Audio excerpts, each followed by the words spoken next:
بسم اللہ الرحمن الرحیم۔ السلام علیکم۔ یہ کتاب آپ کے لیے کاشانہ بصیرت کے یوٹیوب چینل کی جانب سے ریکارڈ کی جا رہی ہے۔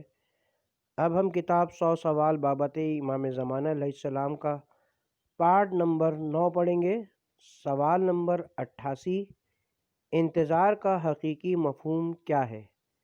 جواب، عصر غیبت میں شیعوں کی ایک اہم ذمہ داری انتظار کا مسئلہ ہے۔ لغت میں انتظار سے مراد انتظار کرنا اور نگہبانی کرنا ہے، اور معمولاً ایسے شخص کی کیفیت کے بارے میں کہا جاتا ہے کہ جو موجود حالات سے نالاں ہو اور بہتر حالت کی تلاش کے لیے کوشش کرے، یا اس باپ کی مانند کہ جو سفر سے اپنے بیٹے کی واپسی کا منتظر ہو، بیٹے کی بیماری اور جدائی سے مغموم ہو اور اس کی بہتری کی کوشش کرے۔ لہٰذا حضرت مہدی کی حکومت، حق و عدالت اور مسلح جہانی کے انتظار کا مسئلہ دراصل دو عنصر سے مرکب ہے: نفی کا عنصر اور اثبات کا عنصر۔ نفی کے پہلو کا عنصر یہ ہے کہ موجود حالات سے نالاں ہے، اور مثبت پہلو کا عنصر یہ ہے کہ بہتر حالات کا خواہش مند ہے۔ انتظار کے لغوی معنی کے پیش نظر کبھی تو یہ تصور کیا جاتا ہے کہ غیبت کے زمانے میں ہمارا فریضہ یہ ہے کہ ہم اس دن کا انتظار کریں کہ امام زمانہ تشریف لائیں اور کفر کا خاتمہ کر کے اسلامی حکومت کا قیام عمل میں لائیں، اور ہم ان کے سائے قیام میں امن و امان کی زندگی گزاریں، اور اس سلسلے میں ہماری کسی قسم کی کوئی ذمہ داری نہیں ہے، کیونکہ یہ امام کی ذمہ داری ہے، پس اب ہم مکلف نہیں ہیں۔ بعض خیال کرتے کہ یہ شیعوں کا عقیدہ ہے۔ یہ لوگ بے جا توہم کے ذریعے عقیدہ امام زمان جیسی فکری اور انقلابی عقیدے کو توہم میں بدلنا چاہتے ہیں۔ اس کی وجہ یہ کہ یا تو وہ حق کو درک نہیں کرنا چاہتے، یا پھر حقیقت کو صحیح طور پر نہیں سمجھتے ہیں۔ استاد مظفر اس سلسلے میں فرماتے ہیں، انتظار امام مہدی کا مطلب یہ نہیں ہے کہ مسلمان اپنی دینی ذمہ داریوں سے دستبردار ہو جائیں، جہاد و عمل کو ترک کر دیں، ہاتھ پر ہاتھ رکھ کر بیٹھ جائیں، امر بالمعروف اور نہی از منکر کو بھول جائیں اور یہ تمام چیزیں حضرت مہدی کے کاندھے پر ڈال دیں۔ مسلمان کبھی بھی اپنی دینی ذمہ داریوں سے بری ذمہ نہیں ہو سکتے۔ کتاب در انتظار امام، صفحہ نمبر 78۔ اصل انتظار کا کوئی بھی انکار نہیں کر سکتا، کیونکہ اگر یہ اصل نہ ہو تو انسان کا وجود بے معنی اور بے حرکت ہو جائے گا۔ منتظر انسان امیدوار، دشمن شکن، باہدف، موقع شناس اور آگاہ و باخبر ہوتا ہے۔ وہ اعلیٰ ظرفی کا حامل اور وسیع القلب ہوتا ہے۔ امام صادق علیہ السلام فرماتے ہیں، جو شخص امام مہدی کے انصار میں شمار ہونا چاہتا ہے، اسے چاہیے کہ متقی و پرہیزگار بنے، اعمال نیک بجا لائے، یہی حقیقت میں منتظر ہے۔ پس اگر وہ قبل از قائم مر جائے تو اس کا ثواب و اجر اس شخص جتنا ہوگا جو صاحب الزمان کے انصار میں شامل ہو کر حضرت کے ہمرکاب جہاد کرے۔ آخری بات یہ کہ انتظار انسان کو روشن مستقبل سے متعلق امید دلاتا ہے۔ ایسا شخص جو بہتر مستقبل کے انتظار میں ہو، وہ موانع کو دور کرنے کی جد و جہد کرتا ہے، ظالموں، ستمگروں، دغابازوں کا مردانہ وار مقابلہ کرتا ہے، اور امام منتظر کی دولت کریمہ، حکومت عادلہ کے مشاہدے کا امیدوار رہتا ہے۔ اس کی زبان حال کہہ رہی ہوتی ہے کہ اے منتظر، غم نہ کر، ذرا تحمل کرو، افق سے گرد و غبار اٹھا ہے، گویا کہ سوار پہنچنے والا ہے۔ سوال نمبر 89، امام زمانہ علیہ السلام کے ظہور کا انتظار کرنے کی کیا فضیلت ہے؟ جواب، اسلامی روایات میں حضرت کے ظہور کا انتظار کرنے کی بہت زیادہ فضیلت اور ثواب بیان کیا گیا ہے۔ ہم یہاں پر بطور نمونہ چند احادیث ذکر کرتے ہیں۔ نمبر 1، جعفر بن ابی دلف کہتے ہیں کہ میں نے حضرت امام رضا علیہ السلام سے سنا، آپ نے فرمایا، میرے بعد حضرت امام علی نقی ہوں گے، یعنی حضرت امام محمد تقی کے بعد ان کا حکم میرا حکم ہے، ان کی اطاعت میری اطاعت ہے، ان کا قول میرا قول ہے۔ اس کے بعد امام ان کے بیٹے حضرت امام حسن عسکری ہیں، اور ان کا حکم ان کے باپ کا حکم ہوگا،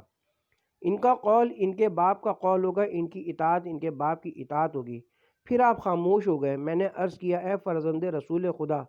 ان کے بعد امام کون ہوں گے؟ حضرت امام رضا نے شدت سے گریہ فرمایا،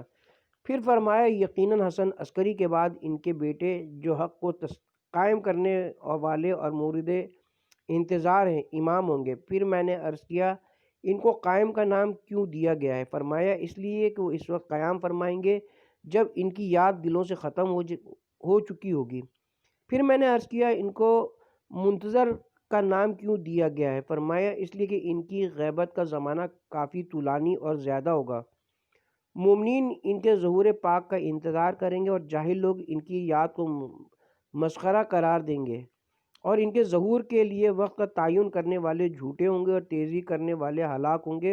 اور تسلیم کرنے والے نجات پائیں گے۔ نمبر 2، کسی شخص نے حضرت امام جعفر صادق علیہ السلام سے سوال کیا آپ اس شخص کے متعلق کیا فرماتے ہیں کہ جو ائمہ ہدیٰ کی ولایت دل میں رکھتا ہو اور حضرت حجت کے ظہور کا منتظر ہو اور اسی حالت میں دنیا سے چلا جائے؟ فرمایا وہ شخص ایسے ہے جیسے کوئی اپنے امام کے ساتھ ان کے اس خیمے میں ہو جو ان کی فوج میں خود امام کے لیے مخصوص ہے۔ پھر تھوڑی دیر حضرت نے سکوت فرمایا، اس کے بعد فرمایا بلکہ وہ اس طرح ہے جیسے غزوات میں خود رسول خدا کے ساتھ ہو۔ نمبر 3، فیض بن مختار سے روایت ہے کہ حضرت امام جعفر صادق علیہ السلام نے فرمایا تم میں سے جو بھی اس حالت میں دنیا سے جائے کہ وہ حضرت قائم آل محمد کا منتظر ہو تو وہ ایسے شخص کی طرح ہے جو قائم آل محمد کے مخصوص خیمے میں ہو۔ پھر تھوڑی دیر خاموش رہے اور فرمایا بلکہ وہ اس طرح ہے کہ وہ حضرت قائم آل محمد کے سامنے تلوار سے جہاد کر رہا ہو۔ پھر فرمایا خدا کی قسم وہ ایسے ہے جیسے کوئی رسول خدا کے ساتھ ہو اور میدان جنگ میں شہید ہو جائے۔ نمبر 4، حضرت علی علیہ السلام فرماتے ہیں ظہور امام کے منتظر رہو اور رحمت خدا سے مایوس نہ ہونا۔ یقیناً اللہ تعالیٰ کے نزدیک بہترین عمل حضرت حجت کے ظہور کا انتظار کرنا ہے۔ سوال نمبر 90، حضرت قائم آل محمد کے ظہور کا انتظار کرنے کے فوائد و آثار کیا ہیں؟ جواب، بعض ناگاہ لوگ خیال کرتے ہیں کہ اس طرح کا انتظار انسان کے لیے سستی اور ترقی سے پیچھے رہنے کا سبب ہے، یا ذمہ داریوں کو اپنے ذمے لینے سے فرار کا سبب ہے، یا ظلم و ستم کے آگے تسلیم ہونے کا باعث ہے۔ اس لیے کہ اس طرح کا عقیدہ کہ حضرت ظہور فرمائیں گے تب معاشرے میں اصلاح ممکن ہوگی، اس کا مطلب یہ ہے کہ حضرت کی آمد سے پہلے ہمیں اس جہان میں اصلاح سے امیدیں قطع کر لینی چاہیے۔ بلکہ اس طرح کے انتظار کا عقیدہ اس بات کا داعی ہے کہ ہم معاشرے میں ظلم و ستم کو وسعت دیں تاکہ حضرت ظہور فرمائیں۔ حالانکہ حضرت کی آمد کا منتظر ہونا ان چیزوں کا سبب نہیں بنتا، بلکہ حضرت نے ظہور کا انتظار کرنے کی بہت زیادہ برکات و آثار ہیں جن کی طرف ہم ذیل میں اشارہ کریں گے۔ نمبر 1، انتظار فردی طور پر خود سازی کا باعث ہے، یعنی اس طرح کی حالت انتظار ظہور سب سے پہلے اس بات کا تقاضا کرتی ہے کہ ہم اپنے آپ کو اعلیٰ طریقے سے آمادہ کریں تاکہ اصلاح جہاں کا سنگ بار اپنے کاندھوں پر اٹھا سکیں، اور اس مقصد کے لیے جو ابتدائی چیز ضروری ہے یہ ہے کہ ہم اپنے فکر و اندیشے کو اور اپنی روحانی اور فکری آمادگی کو اس کی بلند ترین سطح تک پہنچائیں تاکہ حضرت حجت کے عظیم پروگرام میں معاون اور ہمکار ہو سکیں، اور تنگ نظری، غلط سوچ، حسد و کینہ، ناعقلانہ اور بچگانہ اختلافات سے پرہیز کریں، اور کلی طور پر ہر طرح کا نفاق اور اختلاف امام زمان کے منتظرین کی شان کے مناسب نہیں۔ اور یہ انتہائی اہم نقطہ ہے کہ حضرت کا انتظار کرنے والے کو حضرت کے اصلاح جہان کے پروگرام کے لیے اپنے آپ کو انقلابی لوگوں کی صف میں کھڑا کر دے۔ حضرت کے ظہور کے نتائج اور عواقب پر ایمان رکھنے والا شخص اس بات کی اجازت نہیں دیتا کہ وہ حضرت کے پروگرام کے مخالفین کی صف میں کھڑا ہو۔ حضرت کے موافق اور ہمکار لوگوں کے لیے پاکیزہ اعمال، پاکیزہ فکر، علم و آگاہی اور عزت و وقار کی ضرورت ہے۔ میں اگر فاسد اور برا انسان ہوں تو کس طرح ایسی حکومت کا منتظر ہو سکتا ہوں جس میں فاسد اور گمراہ لوگوں کے لیے کوئی جگہ نہیں، بلکہ فاسد لوگ تو اس حکومت یعنی حکومت مہدی سے دور اور قابل نفرت ہوں گے۔ اس بات کا اندازہ کرنا چاہیے کہ کیا اس طرح کا انتظار فکر و روح کی پاکیزگی اور جسم و جان کو آلودگی سے بچانے کے لیے کافی نہیں؟ وہ فوج جو اسلامی جہاد اور آزادی کی جنگ کے واقع ہونے کے انتظار میں ہے وہ پوری طرح تیاری کی حالت میں ہوتی ہے، اور میدان جنگ میں جس طرح کے اسلحے کی ضرورت ہو وہ اپنے لیے حاصل کرتی ہے اور ضروری مورچے بناتی ہے۔ اور فوج کے جنگی جذبات کو تقویت دیتی ہے اور اپنی فوج کے ہر فرد کے دل میں جنگ میں مقابلہ کرنے کو عشق و شوق کی حد تک لے جاتی ہے۔ وہ فوج جس میں اس طرح کی جنگی آمادگی نہ ہو یقیناً اسے کسی جنگ کا انتظار ہی نہیں ہوتا، اور اگر کہیں بھی کہ ہمیں جنگ کے واقع ہونے کا انتظار ہے تو یہ ان کی طرف سے محض جھوٹ ہے۔ ایک مسلح جہان کے انتظار کا مطلب یہ ہے کہ انتظار کرنے والے پورے جہان کی اصلاح کے لیے ہر لحاظ سے یعنی فکری و اخلاقی، مادی و معنوی اعتبار سے تیار ہیں۔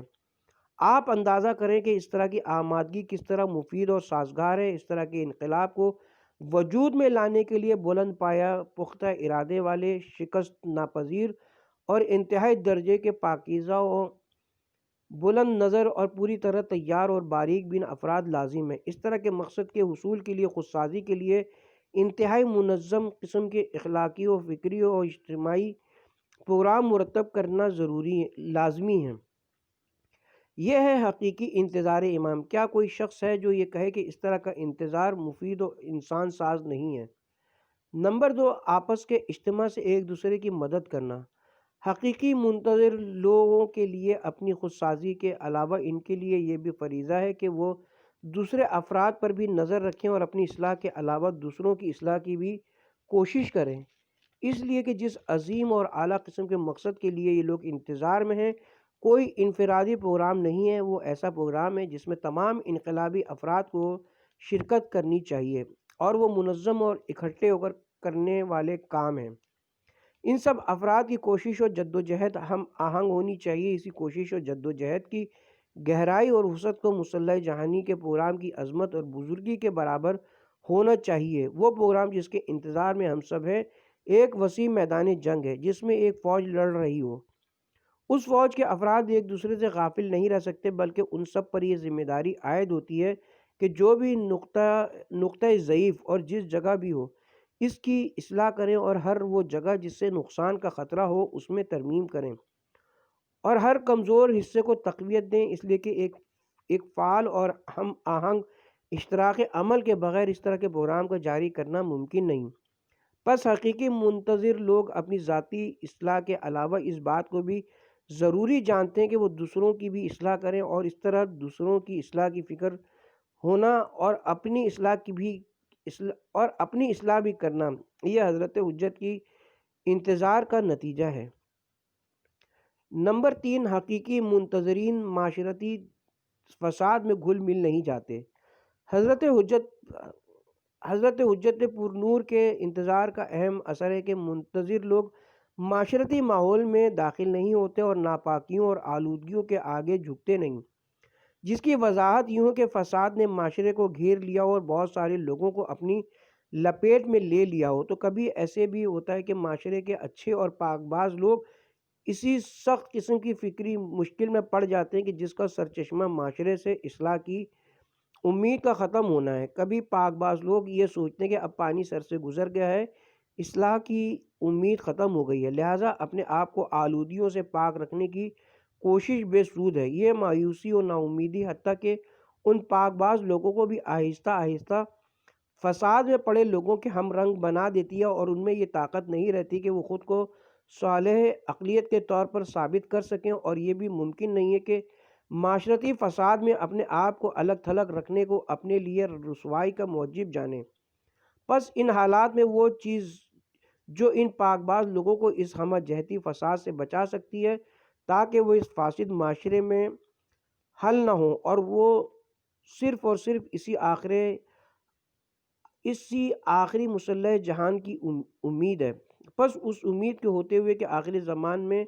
اصلاح جہان ہو کر رہے گی، وہ اپنے آپ کی اصلاح اور دوسروں کی اصلاح سے دستبردار نہیں ہو سکتے۔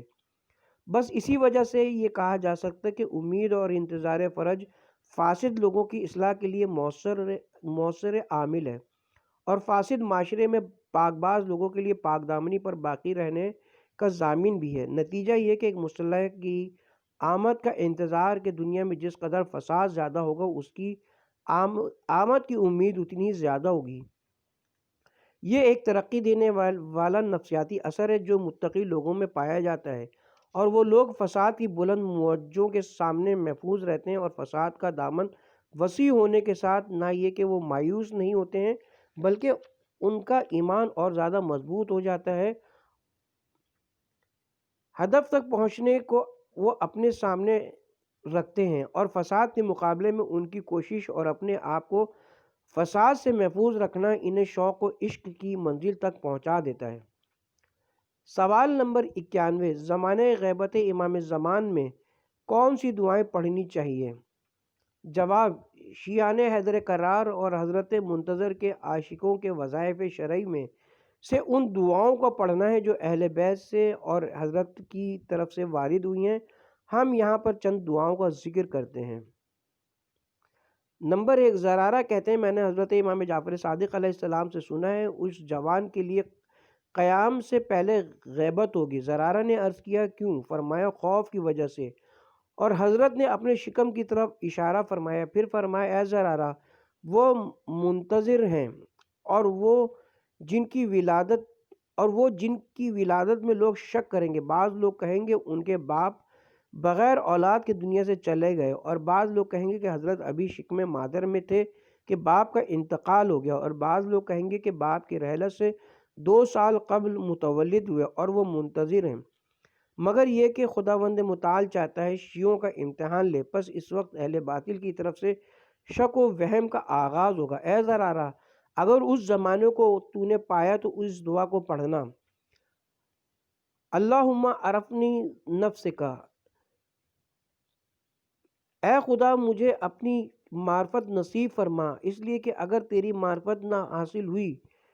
تو تیرے نبی کی معرفت نہ ہوگی۔ اے خدا مجھے اپنے رسول کی معرفت نصیب فرما، اس لیے کہ اگر تیرے رسول کی معرفت حاصل نہ ہوئی تو تیری حجت کی معرفت نہ ہوگی۔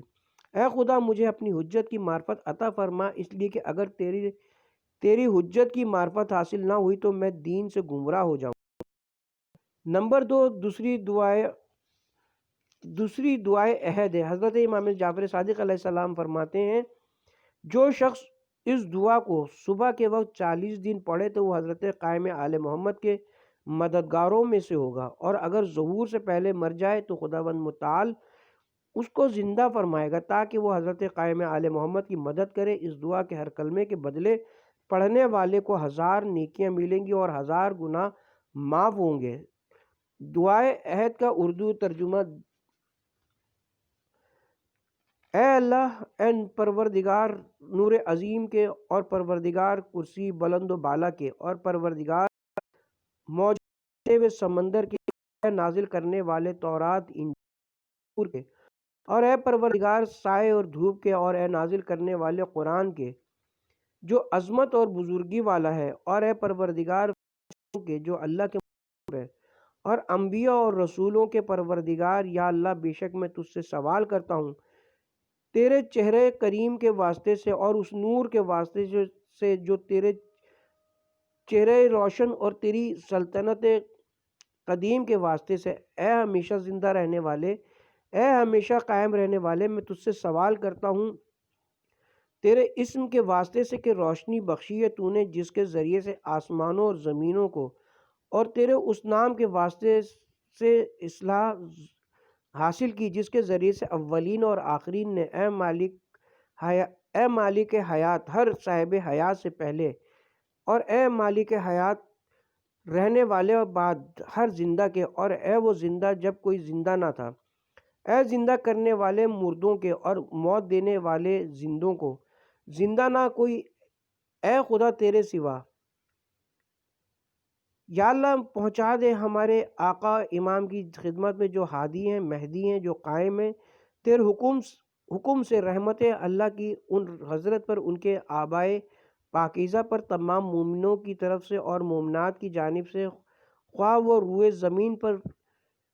مشرقوں میں ہوں یا مغربوں میں، میدانوں میں ہوں یا پہاڑوں میں، اور خشکی میں ہوں یا تری میں، اور میری جانب سے اور میرے والدین کی جانب سے اتنے درود جو وزن میں عرش خدا کے برابر ہوں اور مقدار میں کلمات الہی کے برابر ہوں، اور جس کا شمار اسی کے علم میں ہو اور جس کا احاطہ اس کی کتاب ہی کے ذریعے ہو سکے، یا اللہ میں تجدید کرتا ہوں کہ ان کے لیے آج صبح اور اپنی زندگی کا ہر دن اس عہد و پیمان اور بیعت کی جو میری گردن میں ہے نہیں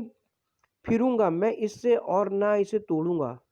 ہمیشہ۔ یا اللہ تو مجھے قرار دے ان حضرات کے انصار اور مددگاروں میں اور ان کی حفاظت کرنے والوں میں اور ان دوڑنے والوں میں ان کی طرف ان حضرات کی ہر خواہش کو پورا کرنے کے لیے اور ان کے ہر حکم کی تعمیل کرنے والوں میں اور ان کی حمایت کرنے والے اور بڑھنے والے ان کے ارادوں کی طرف شہادت پانے والے ان کے سامنے۔ یا اللہ اگر حائل ہو جائے میرے اور ان جناب کے درمیان موت جس کو تو نے قرار دیا ہے اپنے بندوں پر حتمی و لازمی، تو مجھے اٹھا میری قبر سے کہ پہنے ہوئے ہوں اپنا کفن اور کھینچے ہوئے ہوں اپنی تلوار، تانے ہوئے ہوں اپنا نیزہ، لبیک کہتا ہوا بلانے والے کی آواز پر اٹھوں صحراؤں اور شہروں میں۔ یا اللہ مجھے دکھا دے ان جناب کا پرنور جلوہ اور قابل تعریف جھلک اور سرما لگا دے میری آنکھوں میں ان کے نظارے کا اور جلدی فرما ان کے ظہور میں اور آسانی فرما ان کے خروج میں اور وسیع کر دے ان کی راہ کو اور چلا مجھے ان کے راستے پر اور نافذ فرما ان کی حکومت کو اور مضبوط کر ان کی کمر کو اور آباد فرما اللہ ان کے ذریعے سے اپنے شہروں کو اور حیات تازہ دے ان کے ذریعے سے اپنے بندوں کو، اس لیے کہ خود تو نے ہی فرمایا ہے اور تیرا قول سچا ہے کہ فساد پھیلا ہوا ہے تمام خشکی اور تری میں جو کمایا ہے لوگوں نے اپنے ہاتھوں سے، پس تو ظاہر فرما دے یا اللہ ہمارے لیے اپنے ولی کو اور فرزند دختر نبی کو جس کا نام بھی تیرے رسول کا نام ہے، تاکہ وہ جس چیز کو بھی دیکھے باطل میں سے اسے پاش پاش کر دے اور حق کو ثابت کر دے اور اس کی تحقیق فرما دے اور ان کو قرار دے۔ اے اللہ فریاد رس اپنے مظلوم بندوں کا اور مددگار ان لوگوں کے لیے جن کا کوئی مددگار نہ ہو سوائے تیرے، اور انہیں ماجد بنا دے اپنی کتاب کے معطل شدہ احکام کا اور مستحکم کرنے والا بنا دے اپنے دین کی نشانیوں کا اور ان سنتوں کا جو تیرے نبی کی ہیں۔ درود ہو اللہ کا آ حضرت اور ان کی اولاد اور ان کی آل پر، اور قرار دے یا اللہ ان کو ان لوگوں میں سے جنہیں محفوظ رکھا ہے تو نے ظالموں کے ظلم سے۔ یا اللہ مسرور کر دے اپنے نبی حضرت محمد صلی اللہ علیہ وآلہ وسلم کو۔ درود ہو اللہ کا آ حضرت اور ان کی آل پر اور ان جناب کے دیدار سے اور ان لوگوں کو بھی جو ان کی دعوت کی پیروی کرتے ہیں، اور رحم فرما آ حضرت کے بعد ہماری عاجزی اور فروتنی پر۔ اے اللہ دور فرما دے اس امت سے رنج و غم کو ان جناب کے ظہور کے ذریعے سے، اور جلدی کر ہمارے لیے ان حضرت کے ظہور کو، اس لیے کہ یہ لوگ ان کے ظہور کو بہت دور سمجھتے ہیں مگر ہم اسے قریب جانتے ہیں۔ تیری رحمت کا واسطہ اے سب سے زیادہ رحم کرنے والے، رحم کرنے والوں میں جلدی کریں اے میرے آقا، اے مالک زمانہ۔ نمبر 3، یہ ان اہم دعاؤں میں سے ہے جن کے متعلق روایت میں آیا ہے کہ حاجت کے پوری ہونے کے لیے مفید ہے۔